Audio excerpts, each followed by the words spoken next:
उनका स्वागत करता हूं।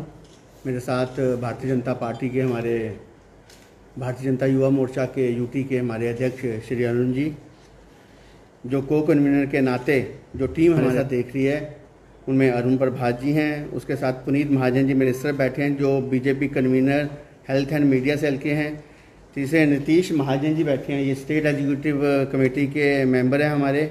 और मेरे साथ हमारे अपने मीडिया के हमारे सेक्रेटरी स्टेट के हमारे प्रदीप जी बैठे हैं। आज हम सब जो हमारी कोविड-2 है, सेवाई संगठन के नाते हम लोग ये कार्य देख रहे हैं।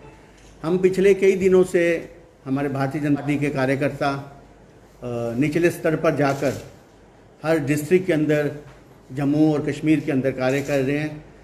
पिछले कई दिनों से हम लोग कोशिश कर रहे हैं कि हम लोग इस कोविड की जो महामारी जम्मू कश्मीर में पड़ रही है, इस महामारी को हम किस प्रकार से निपटें। और आज आके हमने देखा कि जिस प्रकार से जो एडमिनिस्ट्रेशन जो यहाँ पे काम कर रही है, ये बड़ी दुख से कहना पड़ता है कि आज जो हमारा मेडिकल हॉस्पिटल बख्शी नगर में है,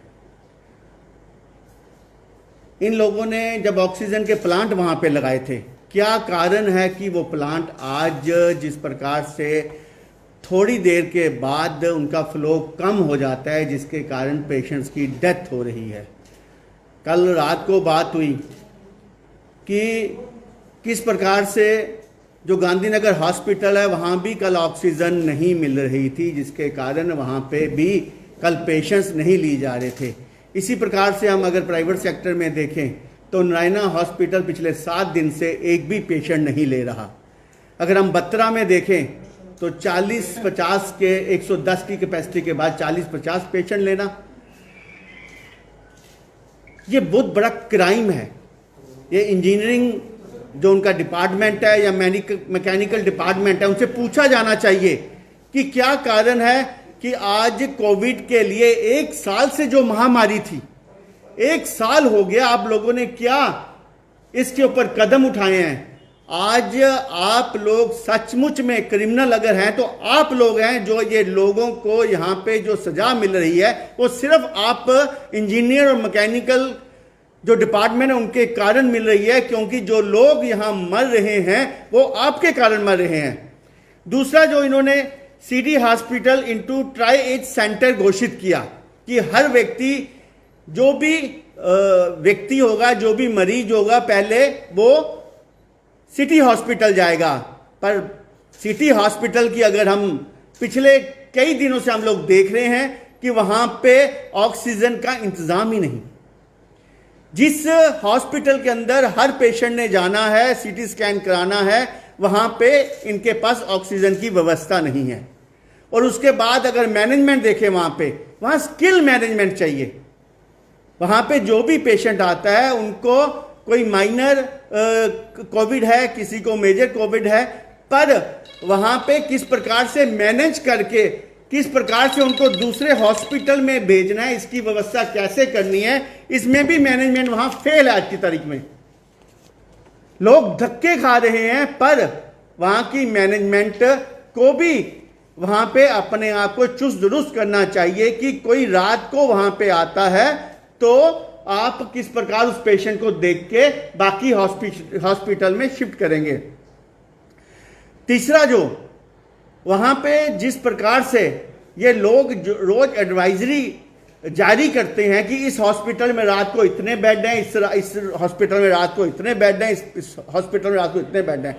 अगर ये रात को 15 बेड खाली बताते हैं तो पेशेंट जम्मू में क्यों धक्के खा रहे हैं रात को हॉस्पिटल के अंदर जाकर? उनको बेड क्यों नहीं मुहैया कराए जाते? क्या व्यवस्था इन लोगों की है? तीसरा, जो इनका यहां पे इतना बड़ा जम्मू कश्मीर, और खासकर जम्मू की बात करूंगा, no mechanism of plasma donation camp.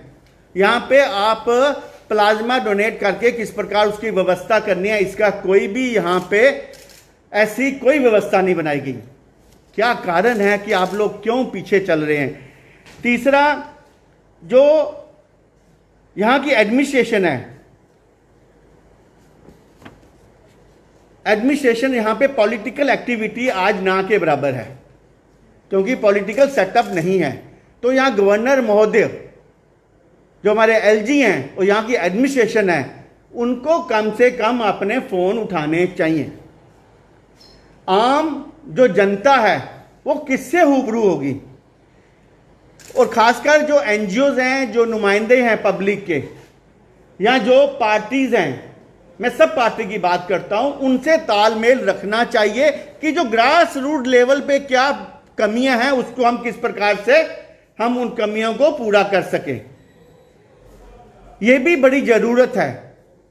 आप बंद कमरे में अगर आप लोग मीटिंग करते हैं, उस मीटिंग का कोई फायदा नहीं जब तक आप फीडबैक लोगों के नुमाइंदों से नहीं लेंगे।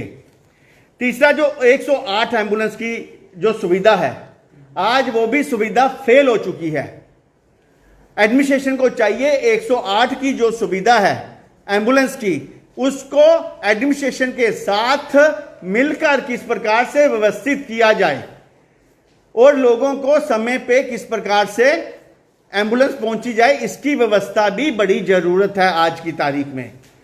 तीसरा, पांचवा पॉइंट, जो हमारे ऑक्सीजन सिलेंडर्स हैं, इन गवर्नमेंट ने तो फैक्ट्री को अपने अंडर ले लिया कि ब्लैकमेलिंग ना हो या उसकी पूर्ति की जा सके, पर आम व्यक्ति को घर पे सिलेंडर किस प्रकार से मिलेगा? 5 लोगों की या 4 लोगों की एस ऑफिसर की इन्होंने टीम बनाई और ऑफिशियल बोला कि ये सिलेंडर मुहैया कराएंगे, पर वो लोग कॉल तक नहीं उठाते। उनके साथ हमारा मानना है कि एनजीओ या कोई ऐसे संस्था जोड़कर जो विधिवत रूप से उन सिलेंडर को सही पेशेंट तक पहुंचाए। और दूसरा, इसमें सबसे बड़ा फ्लॉ क्या है कि कोई भी व्यक्ति अगर फोन वो उठा भी लेते हैं तो वो डॉक्टर से जाके लिखवा के लाएंगे।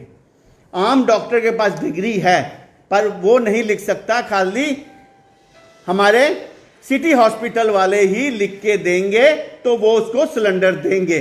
जब तक ये कार्रवाई होगी तब तक हमारा पेशेंट भगवान को प्यारा हो जाएगा। उसके बाद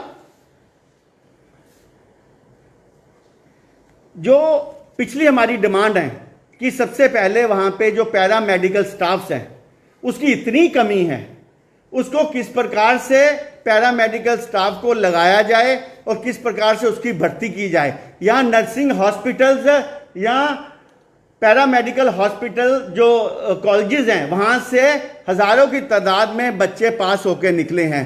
इनको चाहिए कि वो नर्सिंग जो कॉलेजेस हैं, वहाँ के जो बच्चे हैं उनको 5 या 6 महीने की सैलरी पे लिया जाए। वो ट्रेंड बच्चे हैं और वहाँ पे इन लोगों को इंस्टीट्यूशन खोलने चाहिए। वहाँ पे कोविड सेंटर खोल के उन बच्चों को लगाना चाहिए।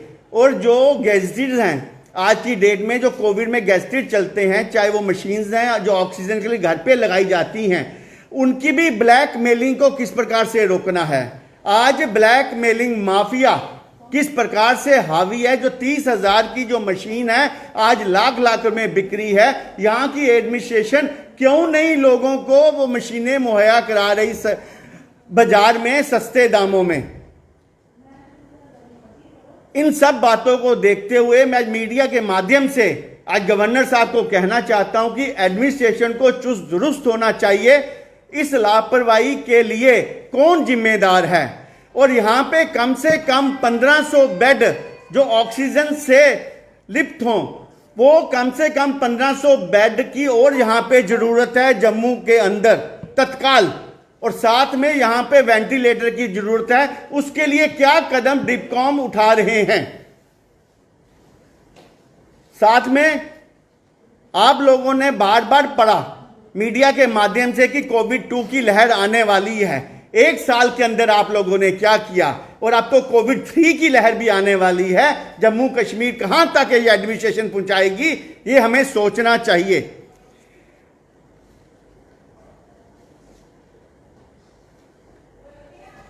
खासकर नरेंद्र भाई मोदी जी ने एक अपील की थी कि जो मेडिकल पर्सनल रिटायर हैं, प्री मैच्योर ऑफिसर जिन्होंने 2 साल पहले मैच्योरिटी ले ली थी, उन लोगों को लगाना चाहिए। उसके बाद जो लोग अपनी मर्जी से सर्विस देना चाहते हैं उनको अपॉइंटमेंट देनी चाहिए। जब तक पैरा मेडिकल स्टाफ बढ़ेगा नहीं, जब तक नए ये लोग क्वारंटाइन सेंटर बनाएंगे नहीं, जहां पे 24/7 हावर में सिर्फ पैरा मेडिकल स्टाफ भी रहे और छोटे छोटे इक्विपमेंट गैस के ऑक्सीजन के वहां पे लगाए जाएंगे, तब जाके यहां स्थिति सुधरेगी। क्योंकि ये जो कोविड है, ये हमारी जो लड़ाई है, जंग है, ये साइकोलॉजिकल भी जंग है।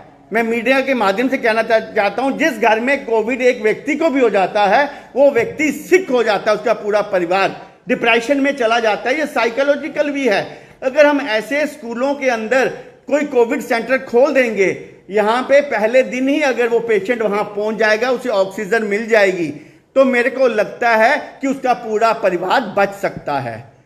मैं यही निवेदन करना चाहता हूं मीडिया के माध्यम से कि हम लोग भारतीय जनता पार्टी के कार्यकर्ता 24 घंटे जो हमारी हेल्पलाइन है उसके माध्यम से हम लोगों की सेवा कर रहे हैं। ये ड्रॉबैक्स हैं जो हम कह के थक गए हैं, इसलिए हमने आज मीडिया के माध्यम से अपने हॉनरेबल एलजी साहब को जगाने की कोशिश की है कि वो अपनी एडमिनिस्ट्रेशन को इस बात के लिए बोलें कि वो लोगों के साथ, जो लोगों के नुमाइंदे हैं, उनके साथ मिलकर ये लोग कार्य करें। और आज कोविड जो है शहर से गांव के अंदर फैल रहा है। ये बहुत बड़ा पॉइंट है कि आज शहर से गांव के अंदर फैल रहा है। उसका एक ही कारण है, जो मास टेस्टिंग करते हैं, सड़क के ऊपर खड़े होकर आने जाने वाले को रोककर ये मास टेस्टिंग करते हैं ये लोग, जिसके कारण वहां पे अगर 50 टेस्टिंग में 10 कोविड लोग आते हैं, वो वहां 10 मिनट खड़ा करके उनको घरों में भेज देते हैं। कोई वो लोग जो टेस्टिंग करवाते हैं, वो लोग यहाँ तो पुंछ का है, यहाँ रजौरी का है, यहाँ कहीं का है, और वो लोग अपने गांव में चले जाते हैं। इनको जो चुने हुए कॉरपोरेटर हैं शहर के अंदर, उनके माध्यम से वार्ड वाइज टेस्टिंग करानी चाहिए।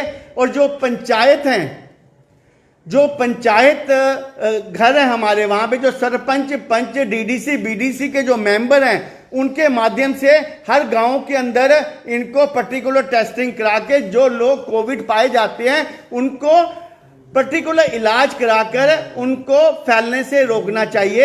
ऐसी सारी व्यवस्था करना चाहिए।